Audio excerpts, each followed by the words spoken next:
to? No more karate studios and vape shops? Why don't you want karate studios? And I used to bring a big-ass python out there. We cannot incarcerate our way out of violence. Hopefully Kevin McAllister wasn't killed. Ignorant people that support him. The woman married her brother.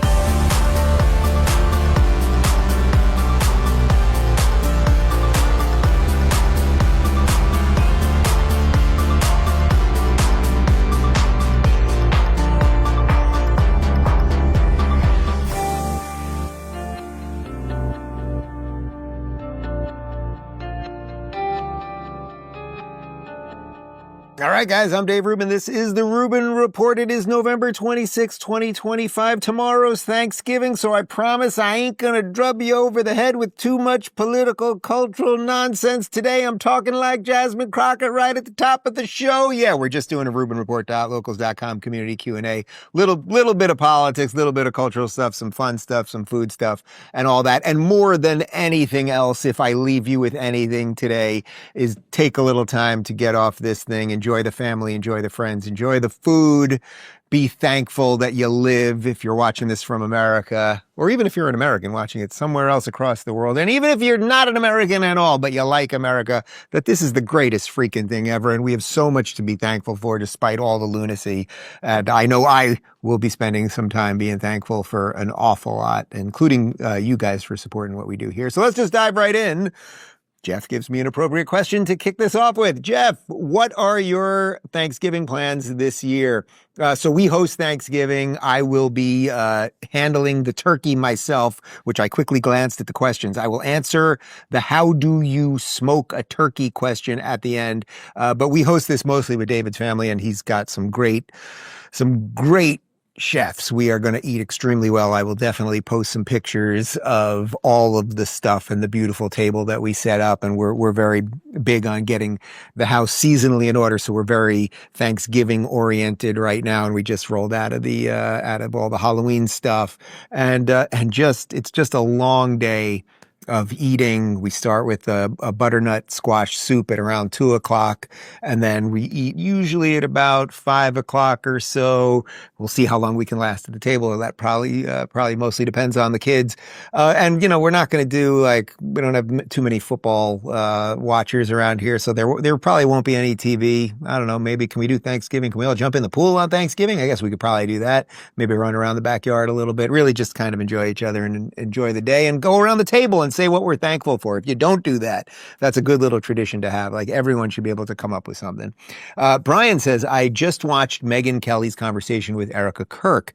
They talked about the division in our country being evil. What are ways we can walk alongside you and others to combat evil?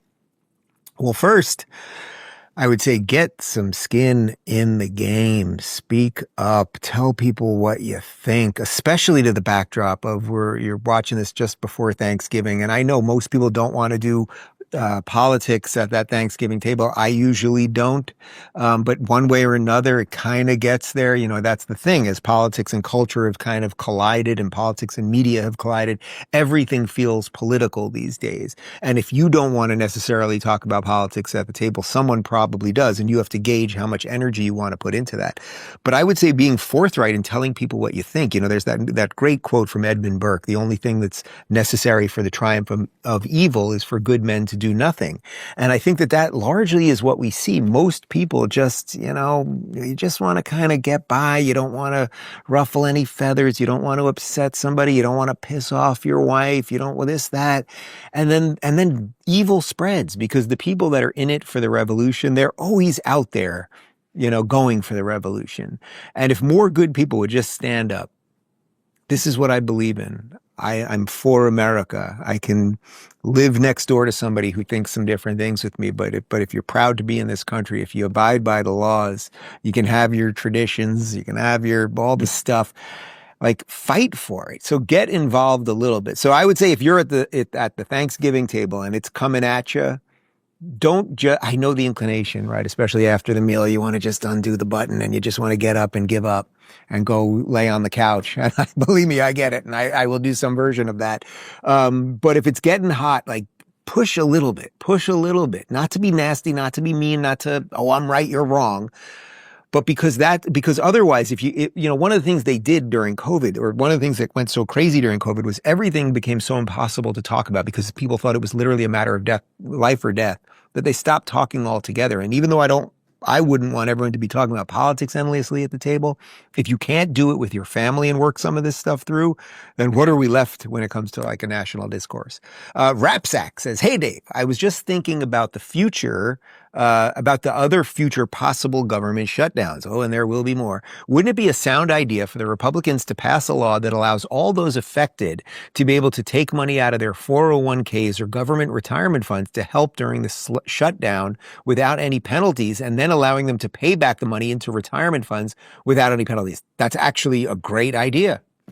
Do we know anyone in the government around here? I mean, that's actually a great idea, and I will offer that up to somebody. Right. They should pay no penalties if they so they're getting furloughed. They always do get the money back. That's the way it's always worked.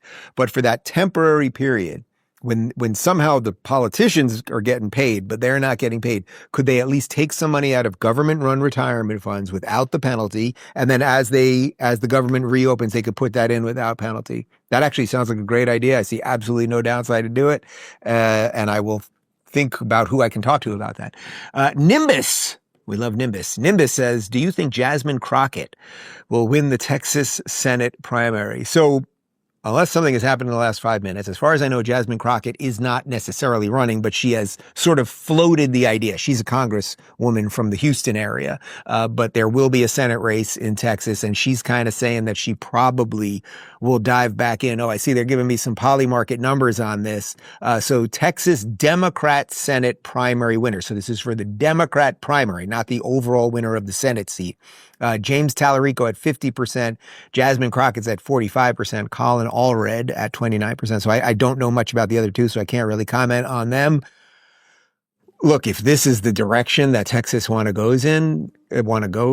go in, I mean, Texas is in a lot of trouble. But remember, Texas actually has gotten more sane. There was a period about 5 years ago where Texas was looking a little wacky. There was the Beto O'Rourke thing, and he almost beat Ted Cruz. And then there was this feeling like Austin, which is weird, blue Austin, was going to spread across the state. They've largely pushed back against that.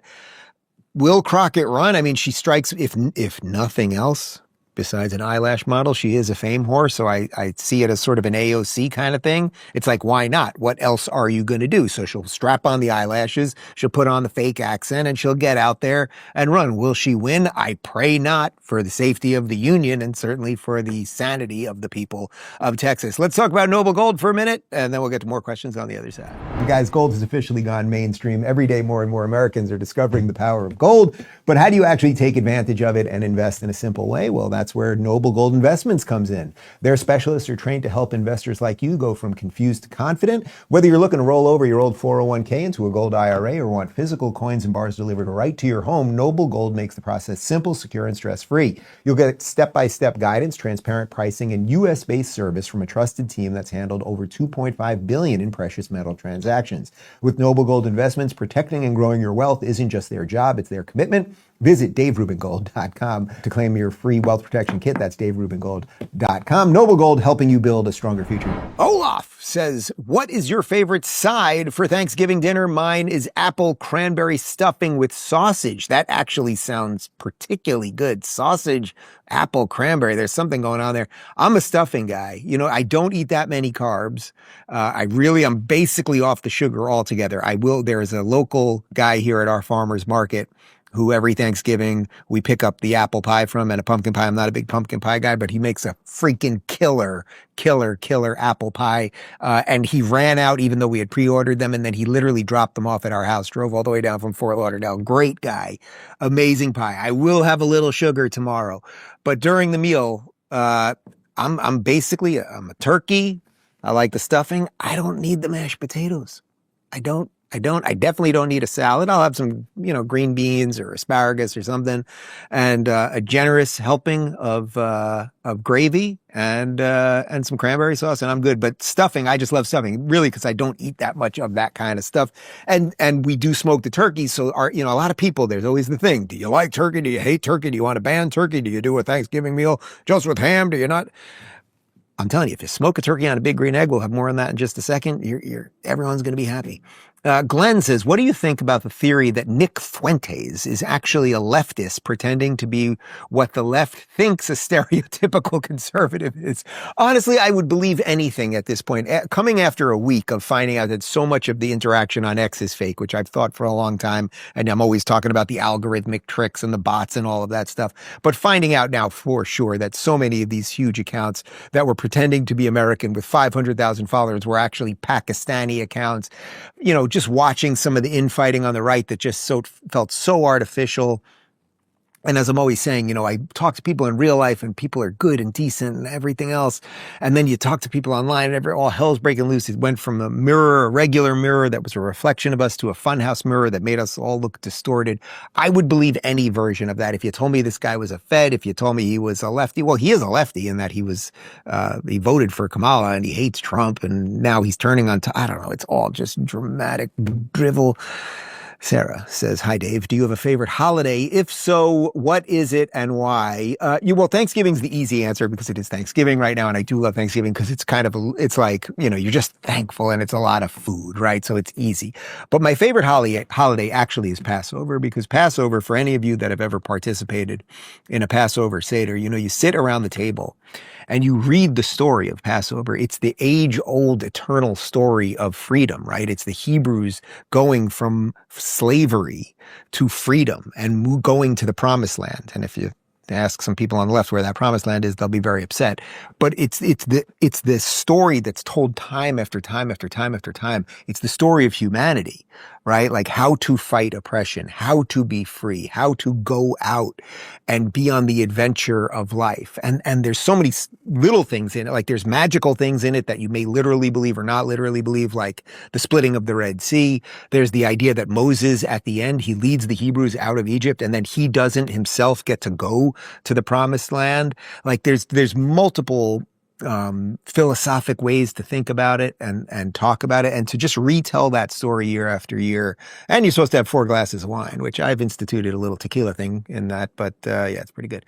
Heidi says, hey, Dave, I think Zamboni was being polite because he's asking now, mandating later. He was already elected. Why do you think he was asking for money instead of mandating it? Was it just timing? So you're talking about how he has now put out, I think, 4 different videos asking for money for his transition campaign. He needs $4 million for researchers and all of this stuff. It's all bullshit. It's all bullshit. That's why when I played the video earlier this week and you see him smiling and they do the jump cut and he's like, but I do need your money again now. It's like he's like spitting in their faces. It's like, I told you this shit was all free, but at the end of the day, I just want cash. And by the way, at my victory party on election night, we charged $13 for a can of Bud Light. Like, it's utterly fraudulent. And I think kicking people in the nuts about it is actually baked in. They want to break everybody so they will all become pathetic, weak, and dependent on them. Let's talk about Prolon and then more on the other side. We've all set health goals, but without a real plan, they fade fast. Prolon fixes that. Their 5-day fasting mimicking diet gives you a structured, science-backed way to burn fat, support metabolic health, and rejuvenate cells. In just 5 days, it activates fasting pathways while still letting you enjoy real food. Prolon works at the cellular level to reset your body for sustainable, fat-focused weight loss. And with the new next-gen 5-day program, you'll get the same proven benefits with cleaner ingredients, better flavor, and more convenience.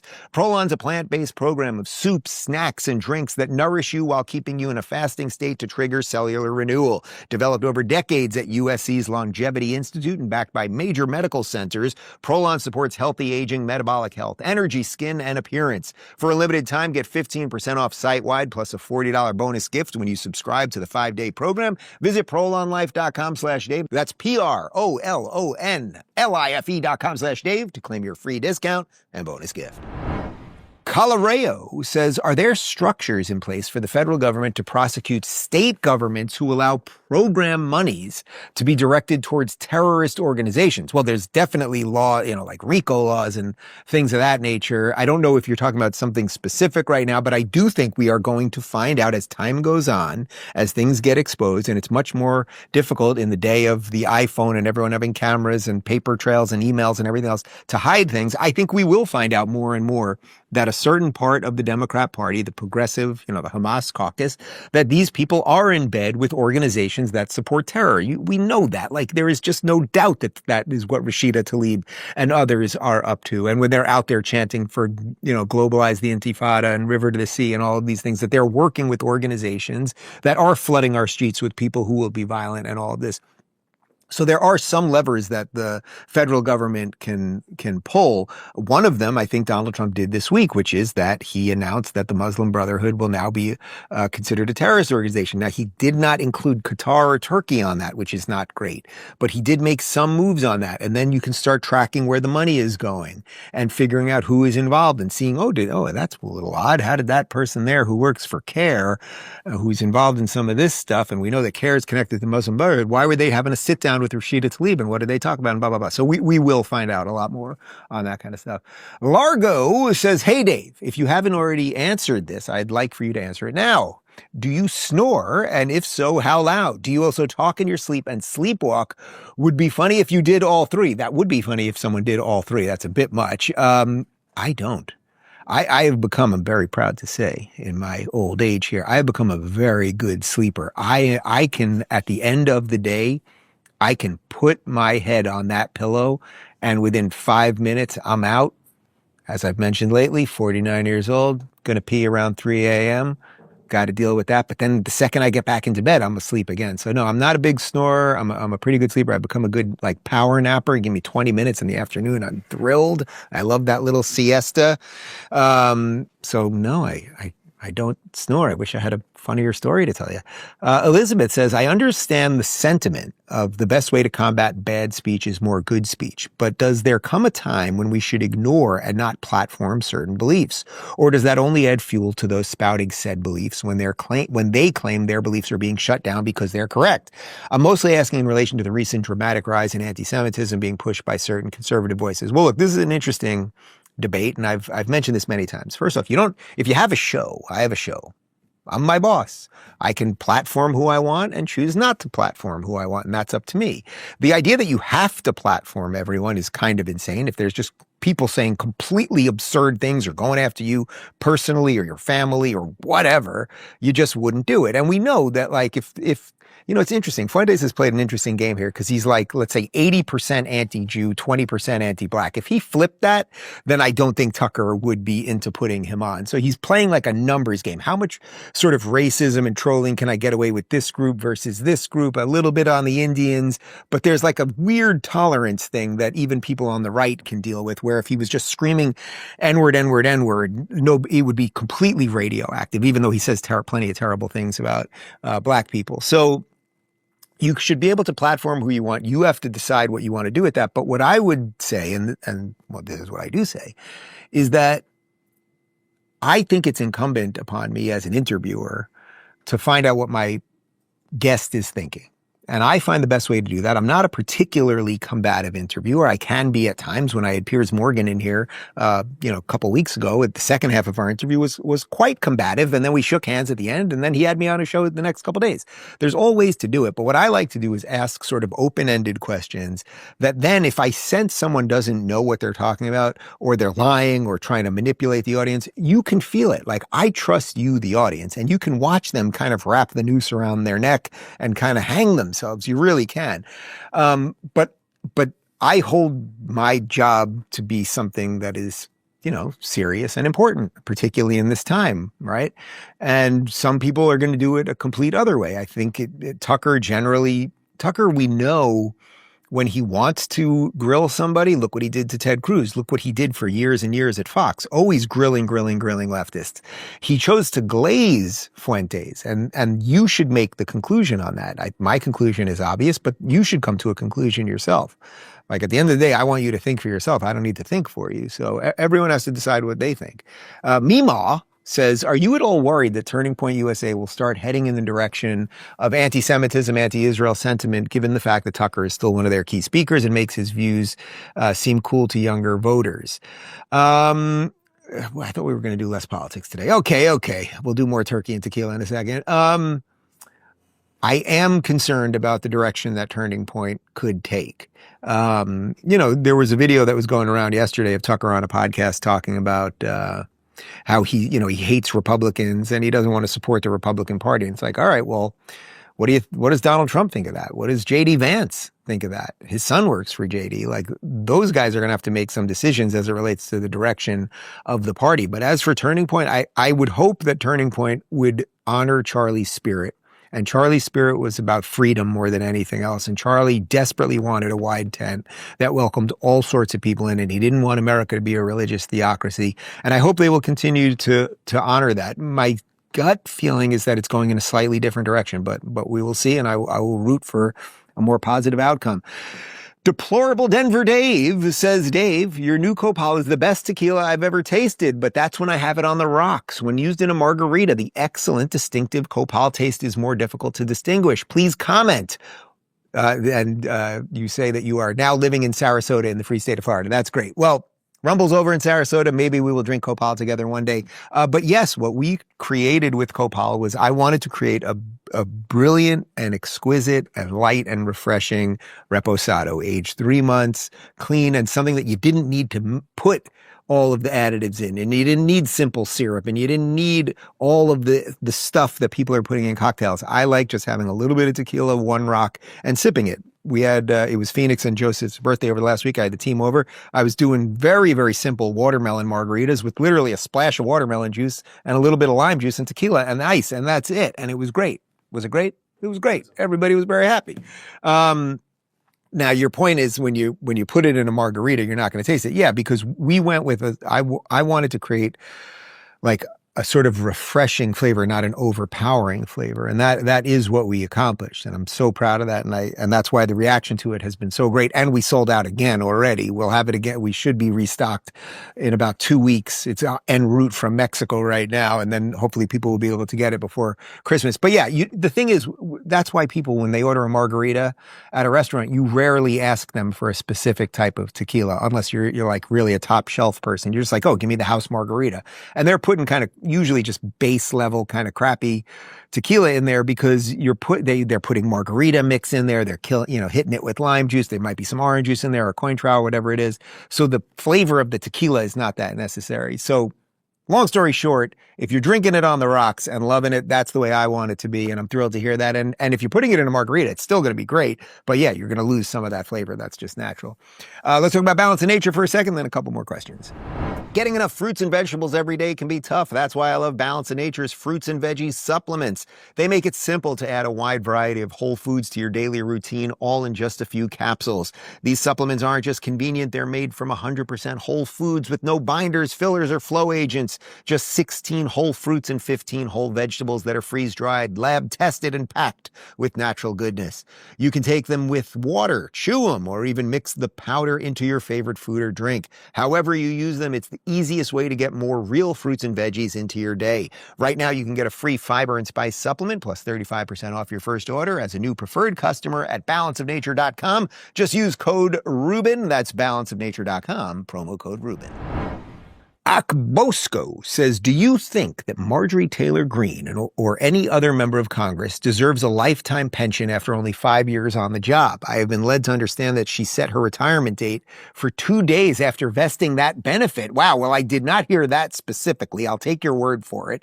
No, they should not get lifetime anything. These people all make major, major bank while they are in office. Can you check on the numbers on Marjorie Taylor? How much money did she have in her bank before she got in and 5 years later? I mean, she's made a crap ton of money. I'm not even implying that she's done anything toward, but somehow her, Nancy, all these guys, they make shit tons of cash while in office. Should you live on the government dime forever because you were in office for 5 years? No, I don't think so. And maybe we can get some numbers on that. We're hunted for some numbers, but let me get to another question. Damien says, any good shows you've been watching lately? We started this show that it seems to me that a lot of people are absolutely loving right now. It's on Apple TV called Pluribus, I think it's called. And we're episode 3 in, but we've watched about 7 times because I get on that couch at night, after we put the kids down, and now it's like 9:30 after we've kind of wrapped up our day. And I have about 20 minutes of wake time, and then I'm just unconscious on the couch. It's just, as I said before, I'm a good sleeper and I just can't. So we've watched probably 7 times for about 3 episodes, but it's a completely original story. It's, it's kind of sci-fi. You sort of feel like you're watching a zombie movie. There's multiple layers. It's super, super interesting. And eventually I will stay awake and watch the whole thing. According to Yahoo Finance, Marjorie Taylor Greene states that she went from around 700,000 when she took office in 2018 to being worth 25 million in 2025. And what do they make as a congressperson? You're making like 170, something like that. I'm not a mathematician, but 170 times 5, you're looking at less than $1 million. And somehow she's worth $25 million. It's like, come on. Come on. All right, one more question, which will wrap us all up and set us off to a beautiful Thanksgiving. Mitchell says, care to share any smoked turkey, big green egg tips or recipes? So first off, one thing that we do that if you're growing your own herbs, which we have a really beautiful garden, and we've got a whole bunch of things here. We've got the oregano and the parsley, and we've got rosemary, and there's some mint that's not going in the turkey. There's sage, which will go in the turkey. We got all kinds of stuff that we're growing right now. If you can use fresh herbs, and by the way, you don't have to grow them. I mean, you can go to your local store and still, as opposed to using dry herbs. I think that's a key part. But as far as the big green egg, basically you want to get it so that you're between around 300 and 350 and use the indirect, I think they call it the convector plate, basically, so you're going to get indirect heat, right? Because when you close that thing and you fiddle with the top and you fiddle with the bottom and then you get that temperature to 300, 350, somewhere around there. Don't go above 350 though. With the indirect heat, you can take time. You can really take time to get that smoky flavor in there. And you can add, the charcoals generally, the big green egg charcoals have a nice amount of flavor. Sometimes I don't add any wood chips, but you can add hickory or you can add oak or whatever it might be, apple, whatever it is. And you do it's usually about 15 to 20 minutes a pound, I think, something like that. And you will have the most beautiful, it's beautiful because the color you're going to get on that turkey on the outside and the skin is going to be crisp and it's going to be nice and juicy on the inside. It's going to be smoky and it's going to be spectacular and you can stuff it with some extra stuff. And now I'm looking forward to Thanksgiving. I'm ready to go. All right, let's get out of here, guys. You want to go on vacation? Everyone going to go home, enjoy some turkey? All right, it's turkey time, people. Have a good one. I am thankful for you guys, and we'll see you. Well, we'll see you live on Monday. We pre-tape something for you tomorrow, I assume, but we'll see you on Monday. Adios.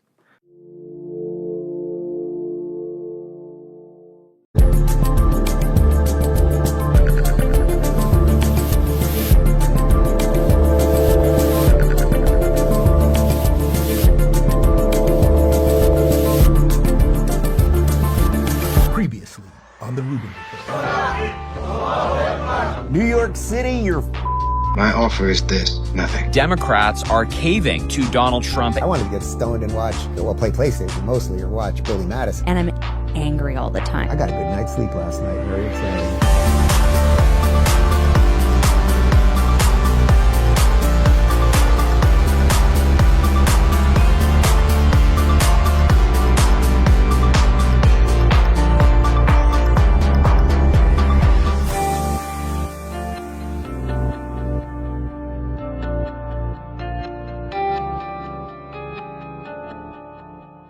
All right, people, let's try this again. We had some technical difficulties on our stream that lasted for about 3 minutes there. It is freezing.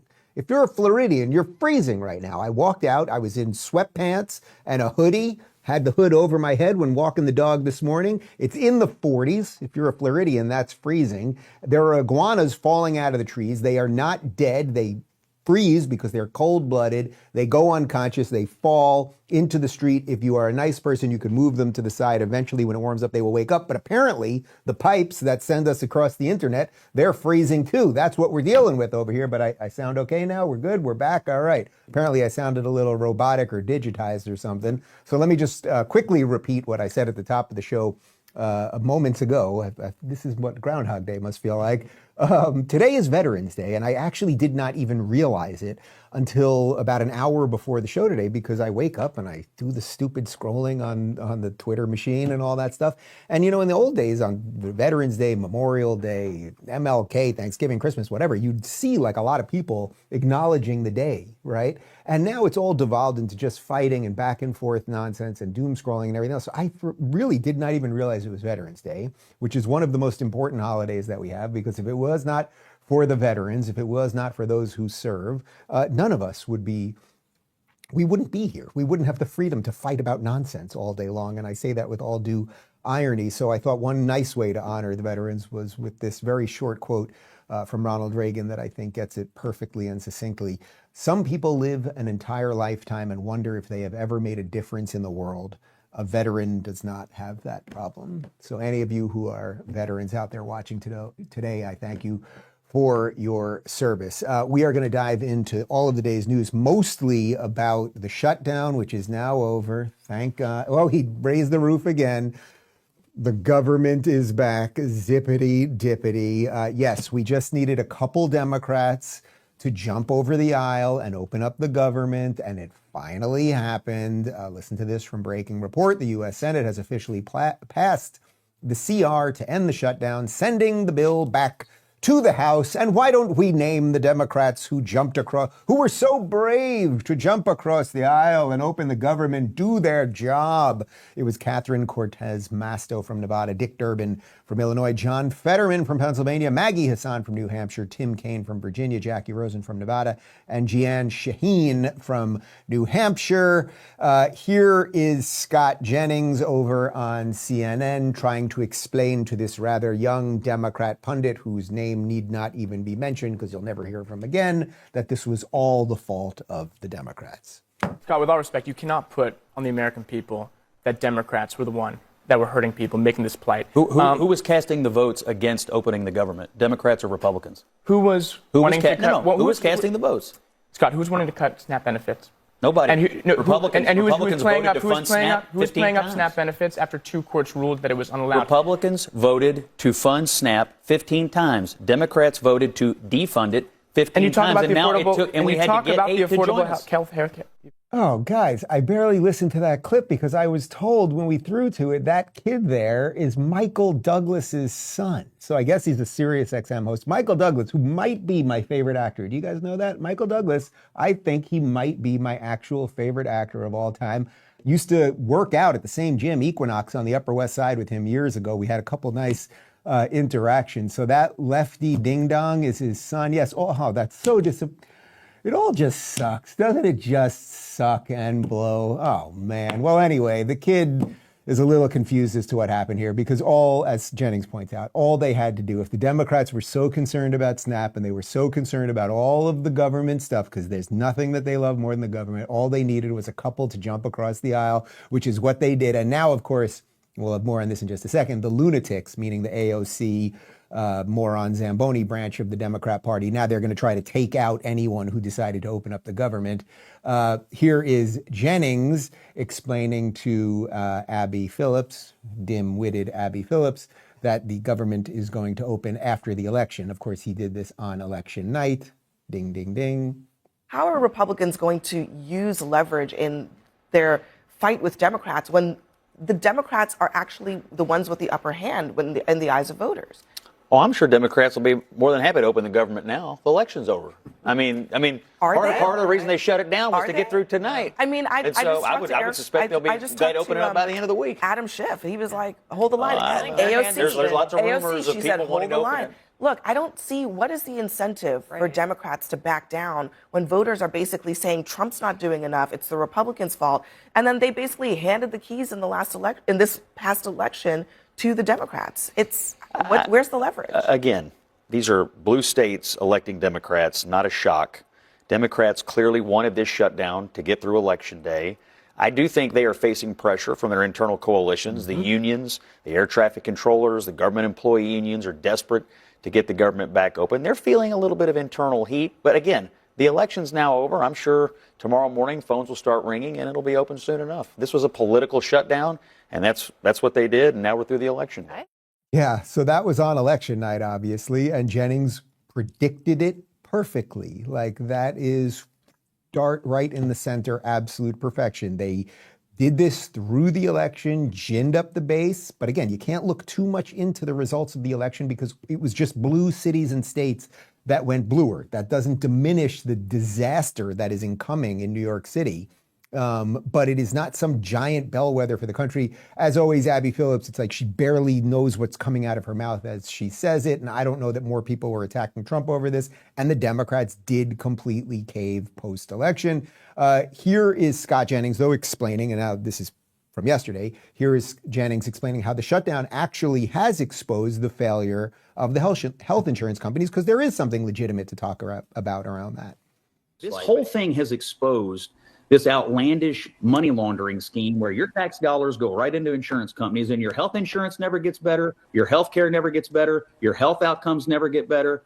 That's what we have exposed here. So what our responsibility is as a Republican Party, how do we stop getting your tax money to insurance companies, and how do we put more actual money into the health care of the American people? Because I can assure you, writing a bunch of checks to insurance companies doesn't make your health care any better.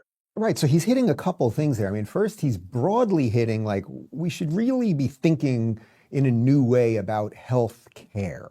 Right. This is what the MAHA movement, the Make America Healthy Again movement that became so integral in allowing MAGA to return just a year ago is all about. Right. Like we keep thinking, oh, we should just do whatever we want with our bodies. We should eat all of this crap and the seed oils and the poisons and all of the sugar and all of the stuff and the high fructose corn syrup. We should do all that. And then we should just medicate the high hell out of ourselves. And the drug companies and the health insurance companies might subsidize some of that, but we'll all become fat and incapacitated. And by the way, we're all going to have to pay for everybody who does that, which really makes no sense. If you think about universal health care in some sense, it's like, why should all of the people who actually do take care of themselves, who do eat right, who do work out, who do the right things, if you're doing all of those things for yourself, why should the government be taking money away from you to then subsidize the health care for people that don't do any of those things? I mean, that's one of the problems when you start doing everything universally. You actually punish people who do things right, whether it's play by the rules as it pertains to economics and law, or whether it's literally taking care of their own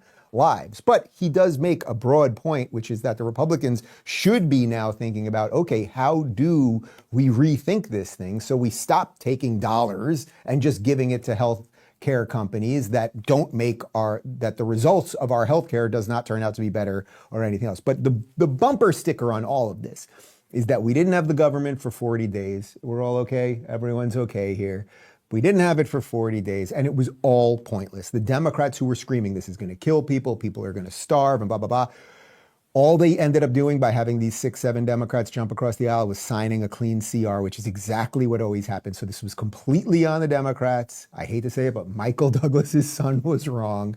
And they got nothing out of it other than the few Democrats that jumped across the aisle to do the right thing will now pay the price with the lunatic radical base. But here is Senate Majority Leader Mike Johnson explaining to Jake Tapper that this was just nothing. This was just a pure political show. So every Republican in the House, every single one, which doesn't happen very often, voted for the clean government funding bill on September 19th. Will they all vote for this compromise, do you think? I believe they will. The long national nightmare is almost coming to an end now, the beginning of the end, as I said this morning in my press conference. It was long overdue, and the irony is, Jake, it really was a shutdown about nothing. I mean, what we're voting on is effectively exactly what we offered them several weeks back. We've added some appropriations bills now, which we're in favor of because it's getting us back to the regular order. We'll take care of some other details, but I don't think Chuck Schumer got anything out of this other than a political show, and sadly, I think that's what he was after the whole time. Yeah, so remember, it's basically, as Johnson lays out there, it's the same bill pretty much. The Democrats got no extractions. They got nothing out of this, but they were the ones that were screaming people were going to die and people were going to starve and everything else. And then 6 or 7 of them had enough and they caved. Now, interestingly, I thought this was really great. On October 23rd, which was 19 days ago, Senator John Kennedy predicted exactly how the shutdown was going to end. And watch this. But if Chuck told some of the Democrats to go join the Taliban, they would say, where's the line, Mr. Leader? But that's why we're in a shutdown. Yeah. And here's how it's going to end, I predict. Chuck will go to 6 or 8 of his members and say, look, we got to get this thing back open. So I want you to vote to open it up, but don't tell anybody I told you so. I'm going to keep voting no so I can try to save face. Yeah. But you vote to open it back up. Yes. Now, nobody will be fooled. And the risk that Senator Schumer runs by doing that, there's a fine line between looking like you're in charge and mutiny. He doesn't want it to look like a mutiny because then he looks weaker. But that's how this thing will get open because the Democrats know they're not on solid. So isn't that something? 19 days ago, John Kennedy got it perfectly right. It was 8 senators. We read their names there. Chuck Schumer was not in that list, right? So Chuck Schumer did exactly what Kennedy laid out. He did not vote for reopening the government, in essence, to save face, to make it look like to the progressives, see, Bernie, AOC, don't murder me, don't behead me just yet, right? Because I'm still with you guys. I don't have control of these other guys. And whether he coordinated for them to do it or they were just like, we've all had enough of this charade, we're not going to placate to the lunatic progressives like you, or whatever the answer to that is, it wasn't that hard to see what was going to happen here, right? And they got nothing out of it. And the irony is, while John Kennedy's right that Schumer, in essence, was trying to save face, Schumer gets nothing out of this. They hate him even more now because for them, it's like, all right, Schumer, whether you voted for it or not is irrelevant. You couldn't control these 8 radicals who voted to open up the government and give the SNAP benefits back to the people. We're for the people. We keep telling everyone's going to starve, but we're against opening the government so that they don't starve. It's just mind-numbingly retarded. Here's John Kennedy again. This is yesterday. Look, Senator Schumer chose to have this shut down. And it's clear, it was clear at the time, it's clear now. He just dug up more snakes than he could kill. His demands were unreasonable. They were so unreasonable that they weren't even within the realm of possibility on my side of the aisle. And we were prepared to just sit there as much as it hurt. I mean, we didn't have a choice. We couldn't possibly do what Senator Schumer wanted us to do. So the point of all of that is to show you that this was all predicted. The Democrats got nothing out of it. And much like the Scott Jennings thing, where he basically is like, yeah, they'll get through the election and then they'll open it up. There are some people that honestly do assess these things, and that's how you can see the results of it. So congratulations, Democrats, but really congratulations, Chuck Schumer. You're in a lot of trouble, but we'll get to that in just a second. Let me talk to you about Noble Gold for just a moment. Guys, gold has officially gone mainstream. Every day, more and more Americans are discovering the power of gold. But how do you actually take advantage of it and invest in a simple way? That's where Noble Gold Investments comes in. Their specialists are trained to help advisors like you go from confused to confident. Whether you're looking to roll over an old 401k into a gold IRA or want physical coins and bars delivered right to your home, Noble Gold makes sure the process is simple, secure, and stress-free. You'll get step-by-step guidance, transparent pricing, and US-based service from a trusted team that's handled over $2.5 billion in precious metal transactions. With Noble Gold Investments, protecting and growing your wealth isn't just their job, it's their commitment. Visit DaveRubinGold.com today to claim your free wealth protection kit. That's DaveRubinGold.com. Noble Gold, helping you build a stronger future. A guy who doesn't have a very strong future, his name is Chuck Schumer. Here he is after losing control of the party, having 8 of the non-complete lunatic Democrats jump to the other side, abandon him. Here he is promising to continue the fight. But let me be clear, however this vote turns out, this fight will and must continue. Democrats must fight because of millions of families will lose health care coverage. We must fight because children who are dying of cancer will not get health care coverage. We must fight because a senior citizen cannot afford to pay $25,000 a year just for health insurance. We must fight to keep millions from financial ruin. And make no mistake about it, the American people know who is inflicting this health care trauma on them: Donald Trump and the Republicans. In a weird way, I have sympathy with Chuck Schumer. Not that I have any sort of respect for him as a legislator, and he's kind of been wrong on everything. I don't think he is, as I've said many times, I don't think he is like a true America-hating loon like the progressive base. He isn't. And that's partly why they hate him. but he was trying to lead a party without really leading the party, right? Like he needed to do some housekeeping within his own party. He didn't do it. You let the inmates in. Now they're running the asylum. If John Kennedy is right, and he basically said to those 8 guys, you guys go ahead and do it, I'll say no to save face, like that didn't work either because they're coming for you no matter what. So he really just got outmaneuvered here. But it's not just him. It's also Hakeem Jeffries, Timo Obama, who, again, I also don't think like that. He fundamentally, there are some of them that actually, I think, hate the idea of America. Most of the progressives, they fundamentally hate capitalism. They are not proud of our founding. They are not proud of our documents and our freedom and things like that. I don't think that's Schumer. I really don't even think that's Hakeem, right? I just have strong political disagreements with him. But their day is done in the Democrat Party. Listen to this word salad here as Hakeem tries to explain whether the shutdown was worth it. Was the shutdown worth it? We have waged a battle on behalf of the American people. First of all, Donald Trump and Republicans are the ones who shut the government down. They have the House, the Senate, and the presidency. And the American people know it. And that's been the case for 7 consecutive weeks. But at the end of the day, you didn't get what you want. So was it worth waging this fight? At the end of the day, the fight lives on.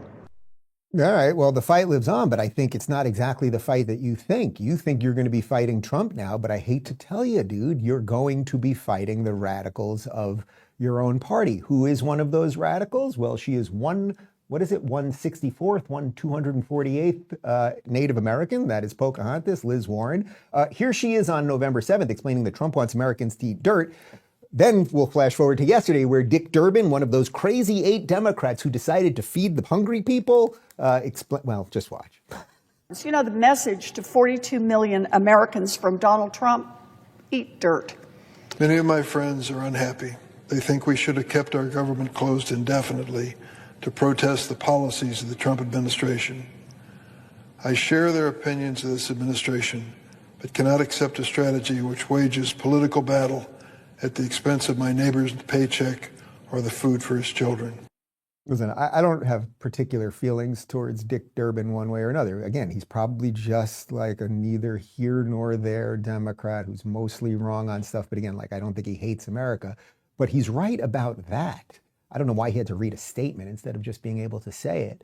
It's like, Elizabeth, if you want them to eat dirt, what you were concerned about there is the people that are on SNAP. And again, we should figure out how many people are on SNAP and why are they on SNAP? And if you keep telling us it's 40 million people on SNAP, why is it that 40 million people need government assistance to eat? There's also a zillion videos out right now. There's a huge TikTok account that just started, I guess, or it started over the last couple of weeks, that's showing people on SNAP going into the store and the type of crap that they are buying. And it's all like the worst kind of foods, and they throw it into the bin and they're so proud of it. And then those are the same people who end up overweight and more of a drain on the healthcare system, which addresses what I talked about before. If we're all in it, if it's universal healthcare, and then we're paying certain people to eat all of the wrong foods, maybe there is a problem there, and maybe SNAP benefits should only go towards Whole Foods or something else, but I know they'll never have that conversation. But Elizabeth, if you really cared, Elizabeth, I got one for you.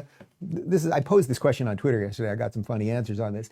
But do you think Bernie Sanders bought one person a hamburger during the government shutdown? He was so concerned about SNAP. You think AOC went anywhere and bought some eggs for anybody? Or do you think Liz or just any of these people, you think any of them did that? Of course they didn't, because progressives don't actually want to be good. They want to pretend they are good while using your money. That's how it works.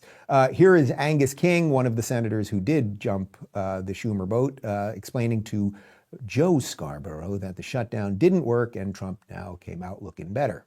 You have to go back to what the strategy was at the beginning of the shutdown. There were 2 goals, both of which I support. One was standing up to Donald Trump.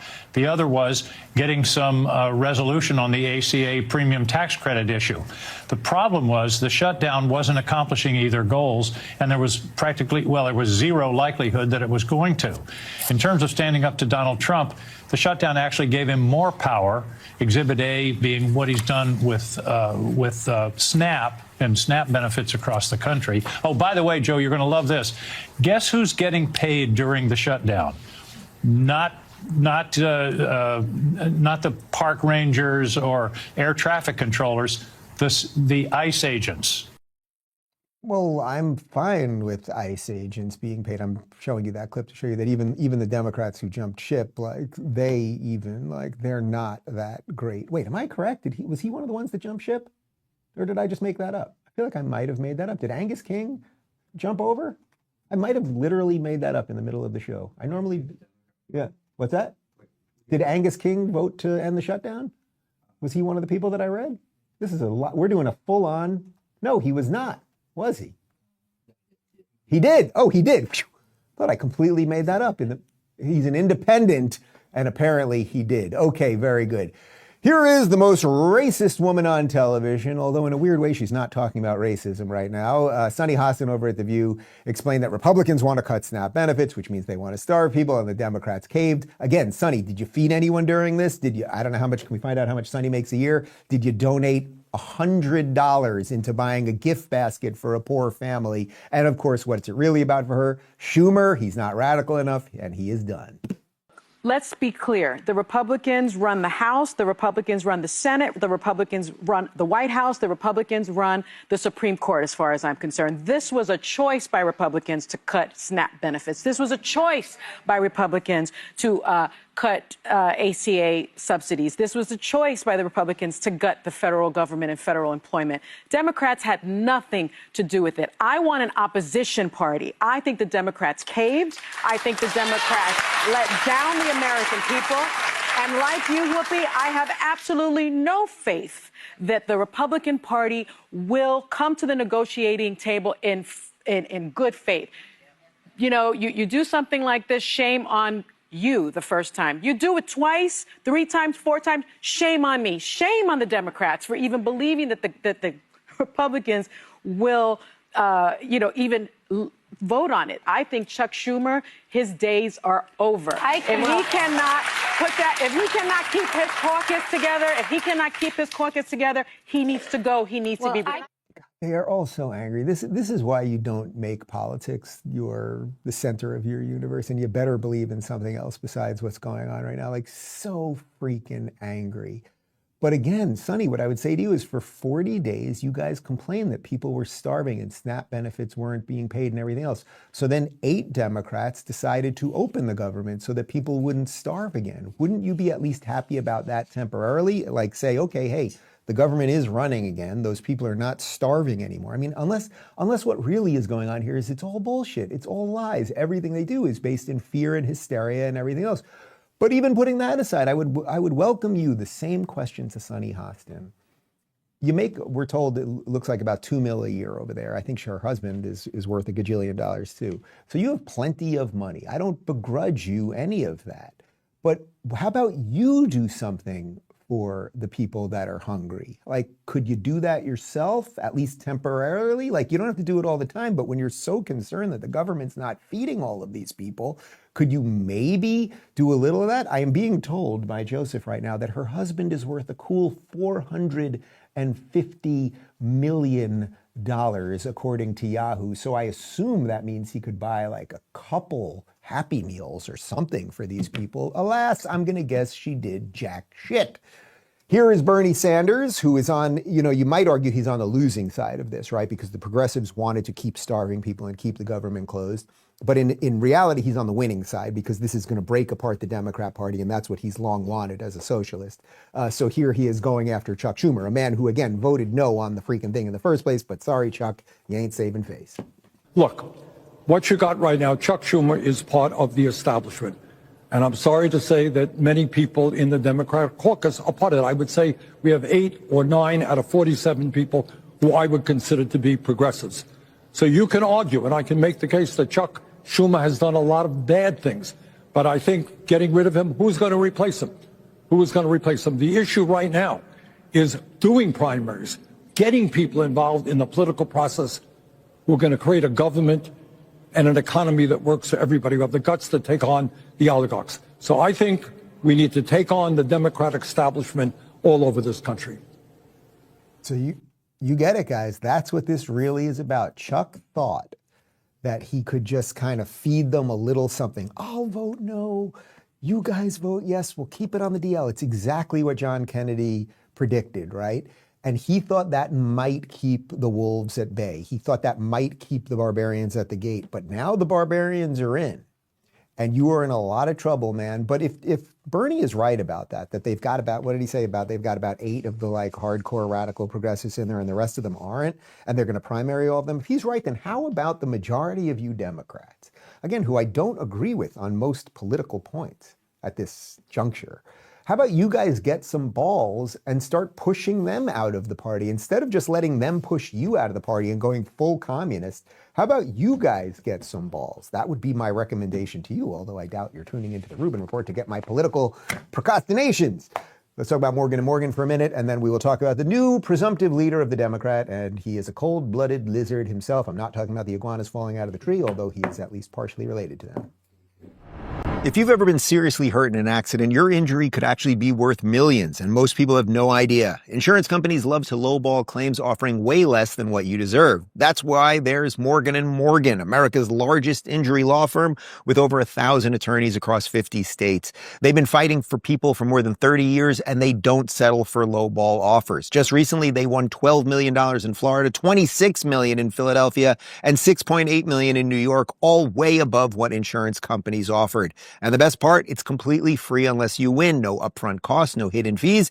It takes only a couple minutes to see if you have a case. Did you know you can start a claim with America's largest injury law firm in just one click? It's super easy. Just go to forthepeople.com/Rubin or click the link in the description and pin comment.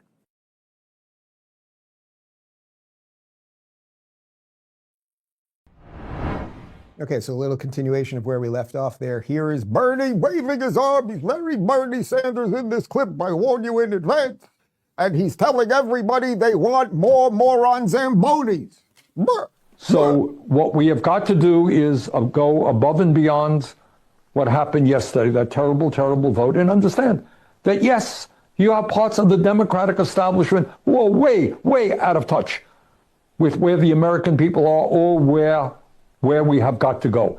And our job is to build a political movement. We are doing it with the 3 candidates for the Senate. I expect more to come with many candidates in the House, candidates all over this country running for local office. We're going to build that movement, grassroots movement, to do what Mamdani did in New York City, all over this country.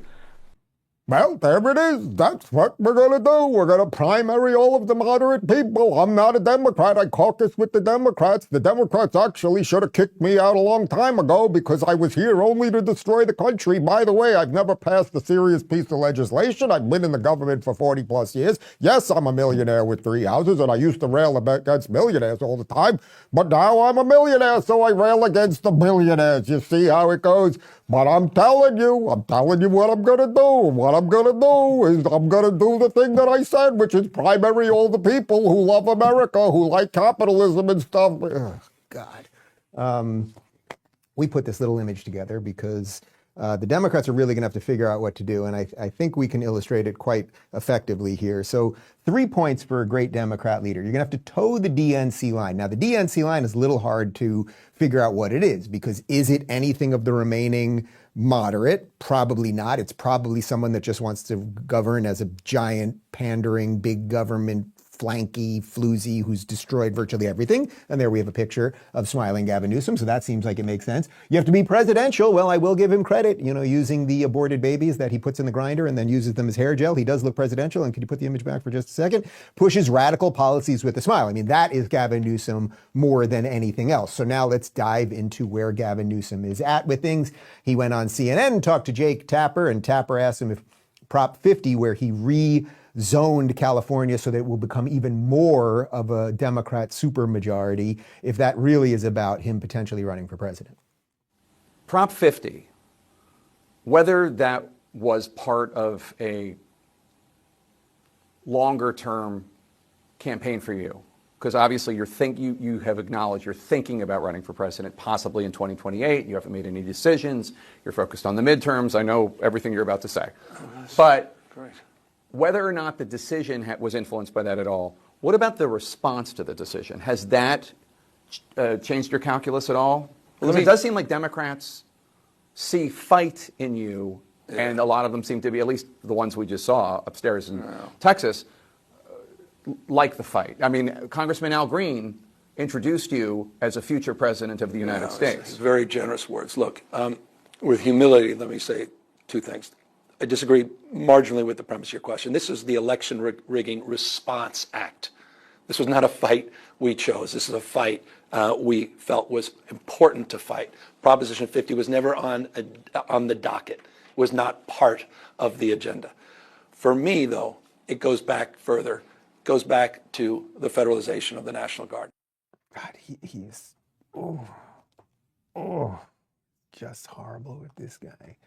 He has a massive, massive, ridiculous supermajority in that state.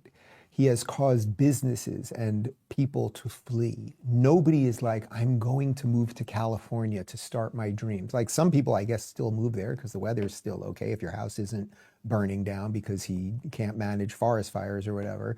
But we know I don't even have to bother getting into that and all the U-Hauls that leave and everything else, right? We know all of that stuff.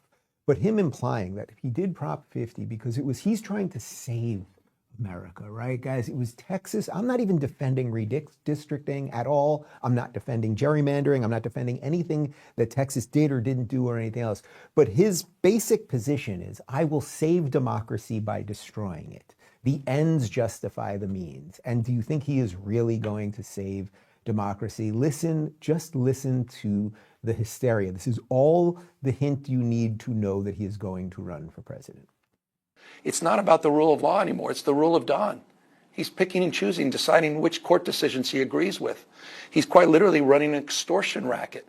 And not just with universities like UCLA and others in California, but he's doing it with law firms. He's doing it with media organizations. He's doing it with some of the most well-heeled and powerful corporate leaders. You're seeing state capitalism, not just crony capitalism. There's the one thing everything has in common, the tariffs. The tariffs for him are about leverage and about the game that he's advancing, ultimately that inures to his personal advantage and his family's advantage as well. It's all happening in plain sight. And so for me, I have more clarity as it relates to this moment. Prop 50 was part of that. The outcome was meaningful. The outcomes all across the country, I think, just give us more confidence as we move into the future. You know, I always like to give these guys credit. Or give these guys, not credit. I try to give credit where credit is due. I try to give these guys a little advice. And here's Jake, where I would give you a little advice here is when he's just babbling, like he's just babbling. What is he talking about? Yes, the tariffs were designed so that Donald Trump's family could get richer. We know we have had these completely out of whack trade deals. Almost everyone acknowledges that. Even Democrats acknowledge it. They don't like tariffs now because he likes tariffs as a way of evening the playing field. And you can have your own internal debate on whether you think tariffs are good and whether they're just leverage or whatever. You can have those conversations. But yes, Donald Trump became president again on the idea of we're going to stop having America screwed. We are going to put America first. But really what he was doing was trying to enrich his family. It's just profoundly absurd, but not as profoundly absurd as when he says he's not running for president. So are you trying to bring people to the table so you can run for president? No, God, seems the most miserable job in the world. I think the current president never understands consider that. running for president. No, I have zero, and don't even talk about it. Did I hear you say you don't want to be president ever? No, who wants that? With all due respect, ex-president sounds like a great job. No, well, there's only one way to get there. You know that. No, I'm looking in here's a tape. You'll have this tape. No. You're promising not to run for president. Was that you're promising? Yes, but let me give you a proof point. That's great. Bless you. I don't even need the proof point. You got the proof. That was it. You just wanted that quote. You just want this tape and that quote. You made a promise. You broke your promise. We're not even newsbreakers. Are you running? Would you ever? Let me answer your question. No, and then no, and then no, and then no. Nothing I dislike more than the politician that sits there and lies to you. And we all just sit there rolling our eyes going, give me a break. Man, you know those clips that we show you from like Donahue and Oprah Winfrey in the 80s when they're asking, I mean, literally Oprah Winfrey, will you run for president? And now she has total Trump derangement syndrome. And they ask him, will you run for president? And Trump is always like, well, I'd prefer not to, but we are throwing our country away. And he talks about the trade deals and he talks about the borders, all of the stuff. I mean, no one has been more consistent over the last 4 or 5 decades in American public life than Donald Trump, right? But when they ask him, his response always is, I don't want to do it. I'm doing other things. I'm building businesses. I'm building hotels. We're changing, cityscapes and all of these things. Like, that's what I'm doing. But I want somebody to do it. And they basically forced him into it because he realized, like Homer Simpson, I'm a guy like me, right? Newsom is the complete reverse of that. He's telling you I'm not going to do it when you know damn well he is going to do it. And I would say the most dangerous part of Newsom, in a weird way, is Newsom a yes, he is a psychopath. But is he does he fundamentally hate the United States of America? No, the guy is the grandson of Paul Getty, and he grew up rich, and he's got the whiner, and he's got the good life and all of the stuff. It's afforded him so much, his fake teeth and slick hair, like it's done all that for him. So does he fundamentally hate America the way that Bernie and the progressives hate America? I don't think so. But someone who stands for nothing, he has no principle other than attaining power. In a weird way, he's far more dangerous than if you just threw out some ridiculous ideologue Bernie type out there. Here he is over the last couple of days. He's been in Brazil explaining that the Palisades fire, where there was no water in the freaking reservoir, so that when the fire department showed up, they literally couldn't get water to stop the houses from burning down. Although the guy, we'll leave that aside for a second. Here he is explaining that despite that it was really about climate change. That's why it all burned down. Home values will start to decline. You're seeing it across the spectrum right now, in my state included, which is one of the most blessed and cursed states as it relates to climate. We're on the tip of the spear of climate change, simultaneous droughts and simultaneous floods. The hots are getting a lot hotter, the dries drier. You saw one of the most devastating wildfires in American history in the middle of winter in Los Angeles in January. 100-mile-an-hour winds attached to fire. And as we rebuild, the number one concern people have, how do I get my home insured? And how do you get a developer to develop a home that can't get a mortgage, which requires home insurance? So from across the spectrum, from financial risk to the issue of cost of living, which is universal, to global competitiveness, this is a no-brainer. As I say, what Trump is doing is unprecedented in American history. As they say, what Trump is doing is unprecedented. Yes, the fire and the building codes and the lack of water, somehow that has something to do with Trump, or we should maintain giant international agreements like the Paris Accords that there's no mechanism that forces anyone to do anything except the United States just dumps money into, like, everything. I should be clear, he is not Paul Getty's. I was just babbling off the top of my head. He's not the grandson of Paul Getty, the Getty Museum, which almost burned down in several of the fires. His father was Paul Getty's attorney, and he delivered the ransom money to the kidnappers of Paul Getty's grandchild, which that whole story is a whole other thing, which is quite interesting, but not for right now. But here he is, a little more from the evil lizard man, explaining that Elon, the great capitalist Elon Musk, who's building tunnels underneath LA, who's trying to send rockets out there, who's got the Starlink up there, who freed us with X Twitter, blah, blah, blah, that it's all because Elon's success, it's all because of California's regulatory environment. We've extended out now for decades this commitment to sustainability and stability as it relates to the investment posture. There's a reason Tesla was created in California. 3.2 billion reasons why they were supported. There'd be no Elon Musk as we know him today, forgive us, had not been, I say that with love in my heart, $1 trillion will do that. But proud of that, proud of his innovation, proud of that leadership because of California's regulatory environment, because of the Air Resources Board, because of that regulatory posture that we are now building on and building off of, and now extending it substantively to 2045. Gavin, some of that would be correct if we lived in bizarro land. It's the regulatory situation in California and the high taxes that has caused Elon Musk to move all his companies out of California. You're talking about 2 decades ago when people moved to California because there was still the promise of freedom before taxation went completely bananas and before the regulations all went crazy. If that's what you mean, I guess you're saying something true, but people are leaving because of you. Like, that is the fundamental truth. Why are they moving to Texas? Why are they moving to Florida? It's not because of our regulatory environments here. It's because of our deregulatory environments here. We have less regulation. We make it easier for companies to build. We have less corporate tax so that they can invest more, et cetera, et cetera. This is a bit of a non sequitur, but back in 2007, Gavin Newsom banged his best friend's wife, who his best friend was his chief of staff. He banged his wife, and I just thought it would just be kind of fun to show, you know? Everything you've heard and read is true. And I am deeply sorry about that. I've hurt someone I care deeply about, Alex Turk, his friends and family. And that is something that I have to live with and something that I am deeply sorry for. I am also sorry that I've let the people of San Francisco down.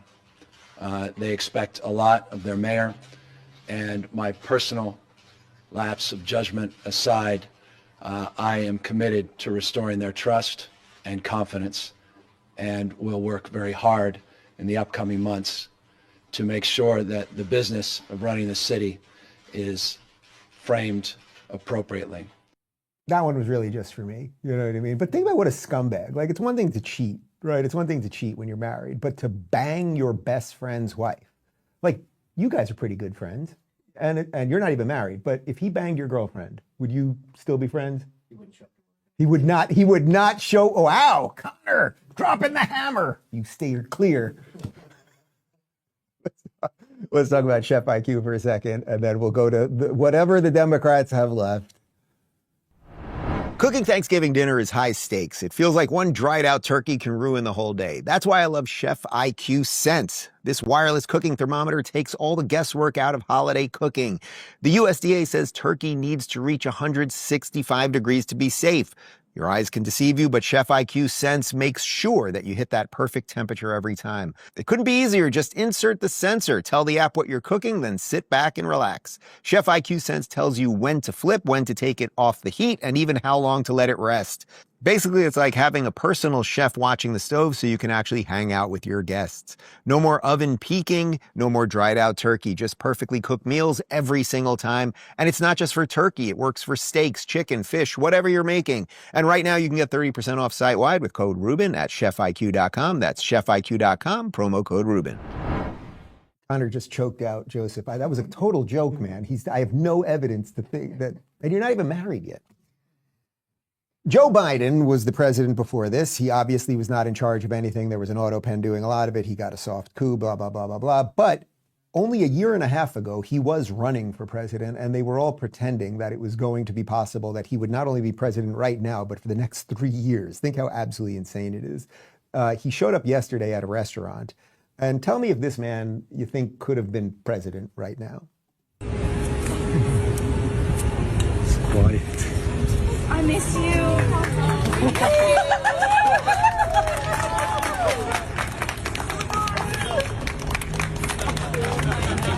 I'm not even doing that to be gratuitous. It's just like, this is what, when you look at what the Democrats now have, it's partially because they propped that up. They were not honest about everything. They lied about everything. And it wasn't just that he, you know, by the way, it's not even making fun of anyone's age or anyone's conditions. And now he has cancer and everything else. It's not about making fun of any of those things. It's about making fun of the theater around all of it, right? Because it was that guy, and then it was a lady who he literally, Biden himself, only brought on board because she was black and female, and apparently because she was a 3D chess player. I was aware of my opponent's strategies, and I wasn't about to fall prey or fall into those traps. And part of his strategy and those around him was to try and take me off our game and message.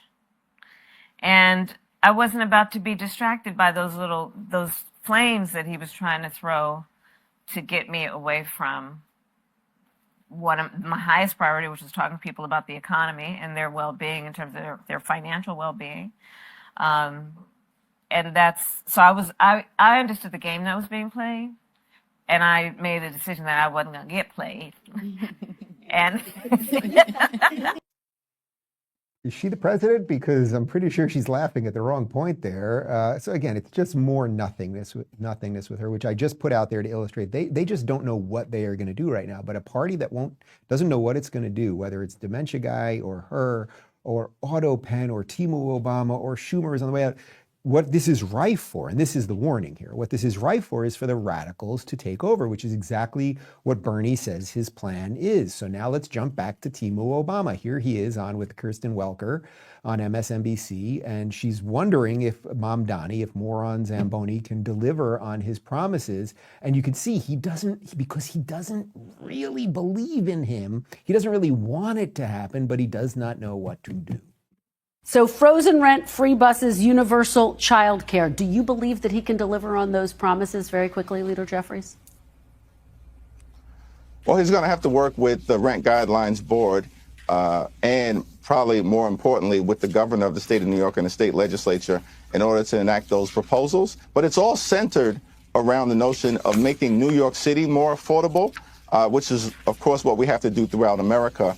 In a country that's far too expensive. This is the wealthiest country in the history of the world. It's unacceptable that far too many people are struggling to live paycheck to paycheck. Okay, so you can see what he's saying. He doesn't want to get on board all the Mamdani stuff, but then, okay, then he gives us these just sort of generic platitudes about expenses. Okay, so then how about you push for deregulation? How about you push for tax cuts? How about you acknowledge that it was your party that printed all the money and was more for lockdowns, which we're still in the hangover of, and everything else? But you're not going to do that. Interestingly, New York Governor Kathy Hochul, who's quite horrific in her own right, who endorsed Mamdani, and then he refused to endorse her, which is just perfect for these people. She's now saying she's, quote, not ready to move forward with free buses. So I don't know how all the inner workings of New York works, whether free buses, I guess some of the funding, comes from the state, not all of it comes from the city. But okay, that might be a little bit of a Democrat that is going to stand up to some of this lunacy, because again, guys, it doesn't take a wizard or a mathematician to know that nothing is free. Yesterday, Zohran, or moron Zamboni, introduced his new chief of staff. Her name is Elle Bisgard Church. She is a socialist from Cali, and she has no real-world experience, but here she is for just a moment. And I would now like to introduce my chief of staff, Elle Bisgard Church.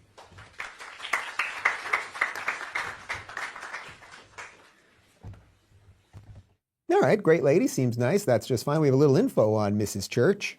Mamdani's chief of staff's Elle Bisgard Church, a California transplant with zero executive experience, zero budget management, and zero accountability for anything beyond DSA-approved slogans. Her resume: activist radio show, academic theory, and organizing arrest performative stunts, not running a city agency. And this is from CityDex NYC, which is a great follow on X. And then he goes into the rest of the cabinet, which is just an absolute disaster. And now let's get over to I can't call him moron every time. So let's get over to Zohran or Zohran or whatever you want to call him. Here he is saying, and I'm fairly certain this is illegal, but nothing matters anymore.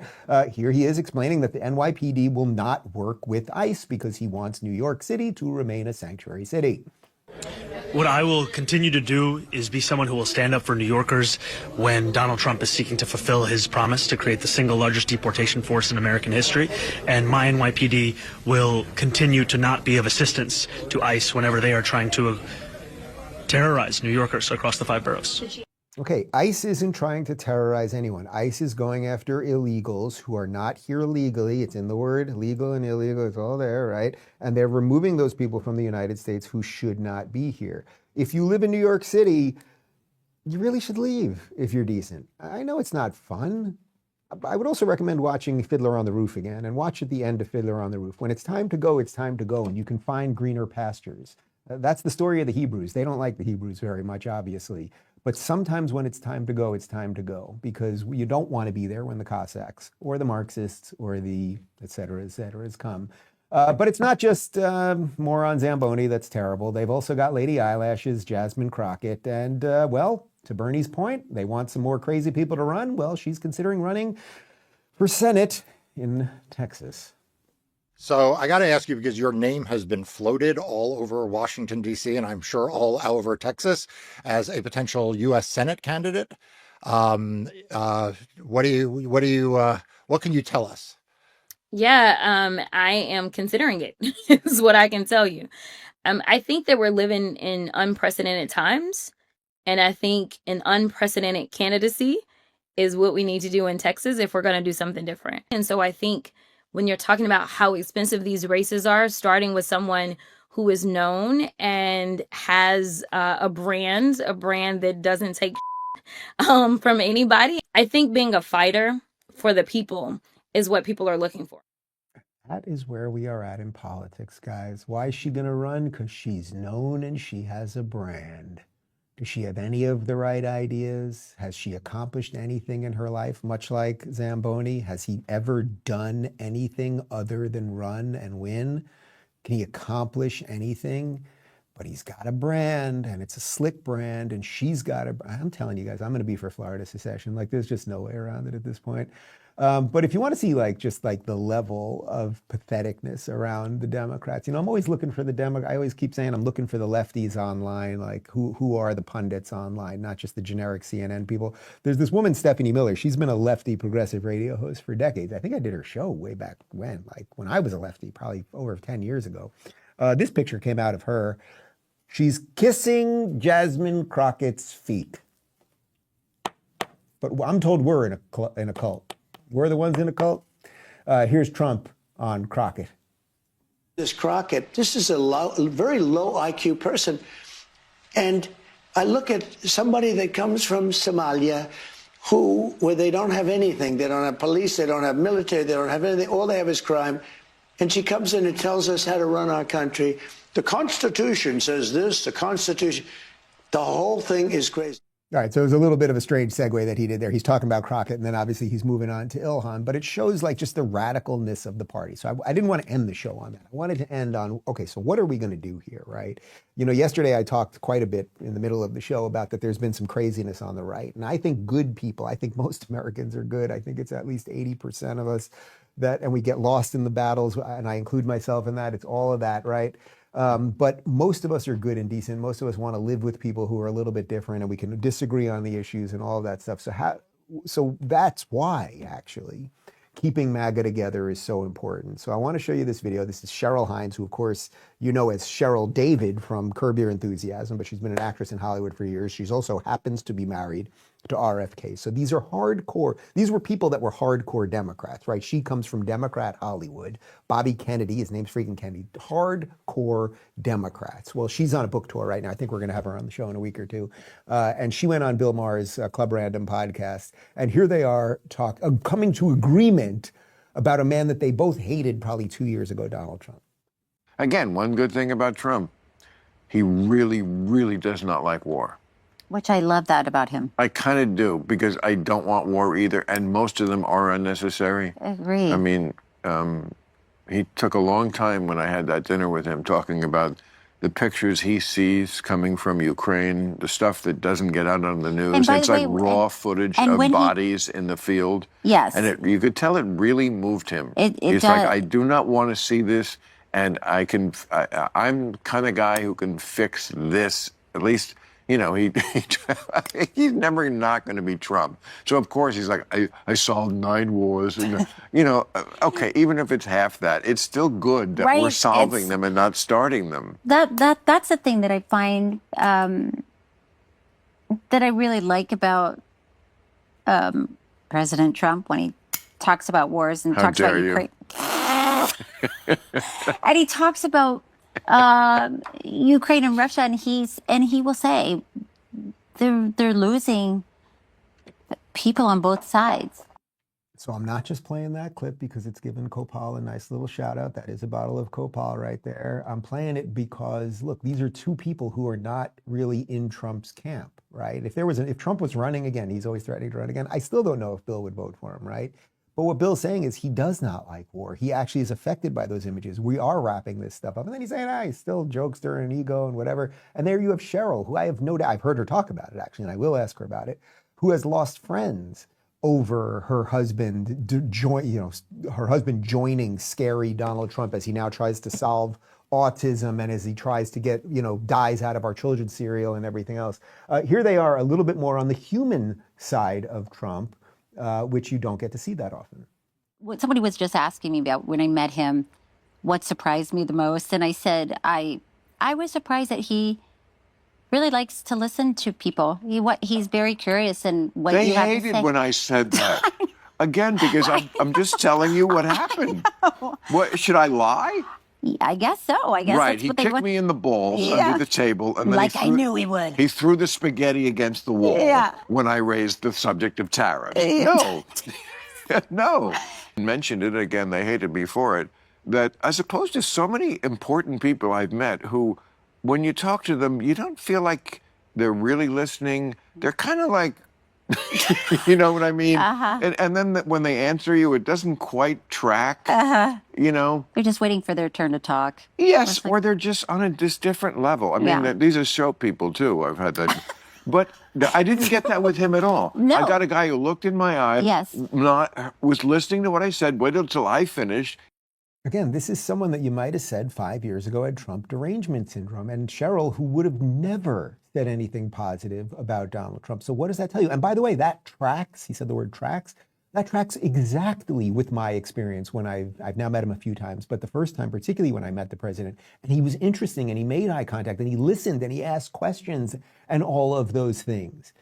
And that does tell you that there is something fundamentally different between him and some of these hysterical people that we've shown you on the show today. But I want to show you one more clip from that, if you can bear with me for one more second. One more clip from that sit down, because I think this gets to the heart of what has been so confusing to so many people for so long. The entire cultural apparatus for decades now has told us that Democrats are good guys and they're kind of nice and they like diversity and they're decent and Republicans like war and money and they're mean and cold and everything else. Well, here's two, I would say, former Democrats on that.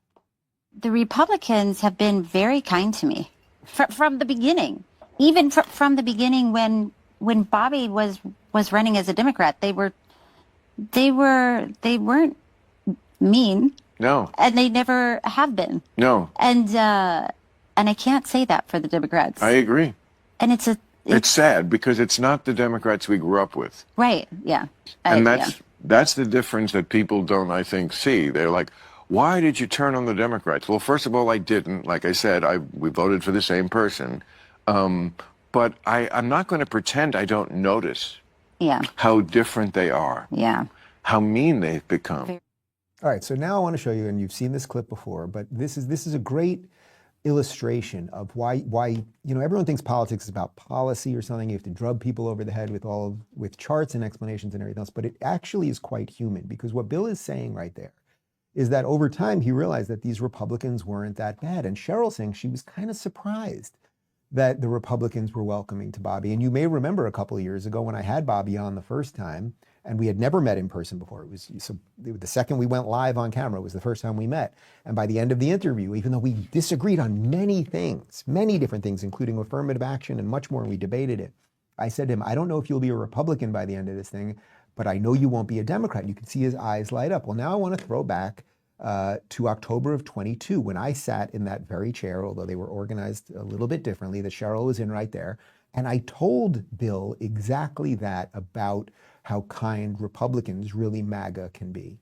Sounds like they were Trump loving, not America loving. There were American flags everywhere. There were gays for Trump, Latinos for Trump. Really? Yes, everywhere, and nobody cared. And by the way, they didn't burn down Rodeo Drive like Black Lives Matter and anything. It was, and then I started going back. I went a few times and I did live streams from there. And I'm telling you, you could have walked in that audience and people would have, would a certain amount of people have been like, fuck Bill Maher and but you know what? A lot of people would have been there like, you know what? Bill Maher's here. That's pretty cool. That's pretty cool. Which, think how different that would be than if you went to an AOC rally where you would be hated beyond imagination. You're right. I don't mean that as no, it's like, right. It's just true. It's just true. true. They're more, the left are more purists. So look, this is where we're at right now. There's a lot of political fights to happen again. There's weird stuff happening on the right, which I'm going to do my best to try to quell some of the lunacy. But overall, I think most of us fall into what we've just shown you of these last couple clips. it doesn't really matter what your differences with Bill Maher or Cheryl Hines are or anything else. Like, these are people who love America, right? It's against the progressive lunacy and whatever sort of fringe lunacy might be appearing on the right. That's the bulk of Americans, and we just need better leaders or better communicators to keep pushing that, because that is the thing that will save the country right now and well beyond. All right, we are a little behind schedule here because we had that odd technical hiccup, I assume, because my God, it's only 45 degrees in Miami right now. So we're going to do a post-game show, RubinReport.locals.com, and then I'm interviewing Chaz Palminteri, which is a really interesting one. We're going to talk about mafia movies and a whole bunch more, and we're going to save that, I think, for around Thanksgiving for you guys. So I'm psyched for that. So post-game show in a minute. Everyone else, we'll see you tomorrow. Ciao.